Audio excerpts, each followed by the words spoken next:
What is going on, everybody? This is Frank with Frankly Collecting. I wanted to make a follow-up video on my last Sorcery TCG video. I received so much passionate commentary praising and defending Sorcery TCG, and I just wanted to kind of give my perspective. In my last video, I was not attacking Sorcery TCG in any way.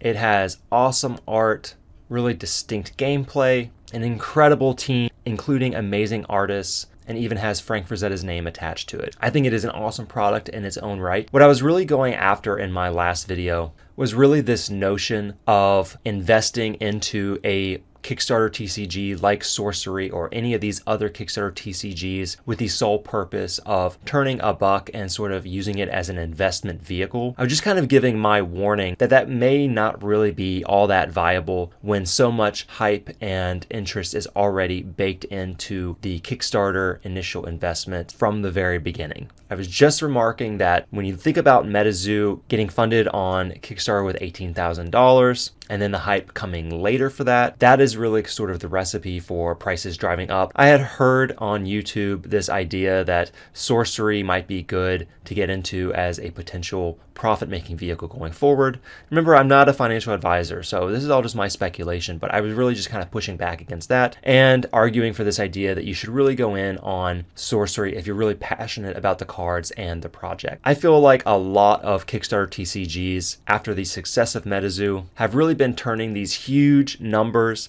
because I think a lot of people are really looking at them as potential MetaZoos going down the line, and I think that can be a very sort of fatal direction to try to move towards. Honestly, I decided to keep my Sorcery TCG Kickstarter pledge, and the reason is I think it might be interesting to try to put together a binder set. There are 403 cards in the Sorcery TCG the last I checked, and I believe, and correct me if I'm wrong down in the comment section below, that each of those cards has a foil version. So then there's going to be like 806 cards, not including promos, to create a full binder set. So really my thinking about the project for me is, do I want to go after a Kickstarter version of that set, or do I want to hold off, maybe get a little bit of product and then wait for that first edition or unlimited or whatever is going to follow the Kickstarter release to then put together a binder set? I did this with MetaZoo. The Kickstarter cards were just way too expensive to put together a full binder set, so I waited until first edition came out. This was way back when those booster boxes were $150, and I put together a binder set of the first edition Cryptid Nation set. I have been doing a binder set for each MetaZoo set following that, and I will continue to do that from Wilderness going forward. So it remains to be seen if I really want to go all in on Sorcery TCG as a pure collector.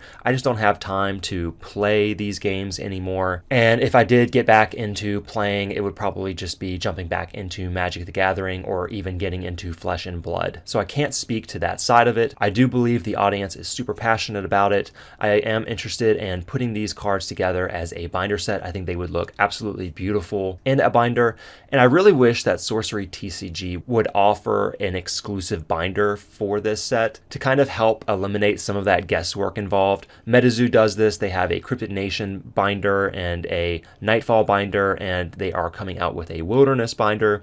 So that makes it really easy to think about how you're going to collect these cards together and present them in a binder.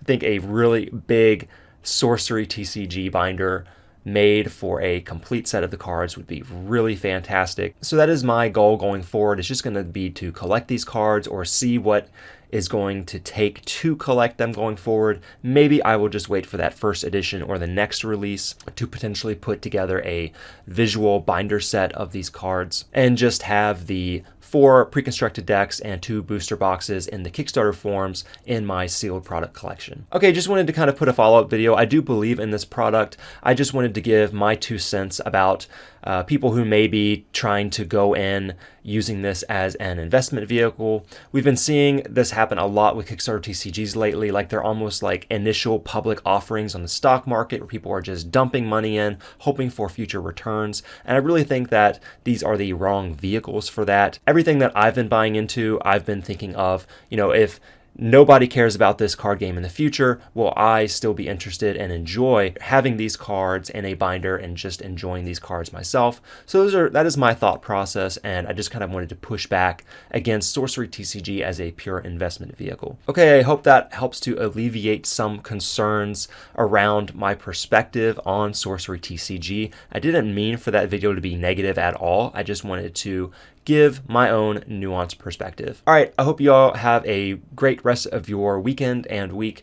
Please like and subscribe, and I will see you in my next video. Thank you. Just kidding. If you stuck around this long, I have one envelope from TCG Player that we're going to open up and see what I've been buying lately. Okay, a foil Y'shtola from the Theatrhythm Final Fantasy game. This is from, well, it doesn't say the opus number on the card, but I believe this is opus 5 from 2014. And I have been picking up Y'shtola holo cards from the Final Fantasy TCG. I actually bought this card out, so I haven't checked it today, but you can see there's probably none available up on TCG Player. And you're super cheap, like 30 cents each, so it was just an easy buyout, a no-brainer, and it was kind of an experiment to see, you know, how fast will these be restocked and what prices will they hit when they are restocked. I don't know that people are really opening 2014 Final Fantasy TCG booster boxes right now, or how many people are really looking to be putting these up on TCG Player. So I've been picking up some cheap, easy buyouts from old Final Fantasy TCG sets, and Y'shtola is a very popular character from Final Fantasy 14. So I am trying to get as many Y'shtola holos as I can and try to buy these cards out. So it's kind of a fun experiment for me at this time. So, all right, thanks for watching, and we will see you all in the next video.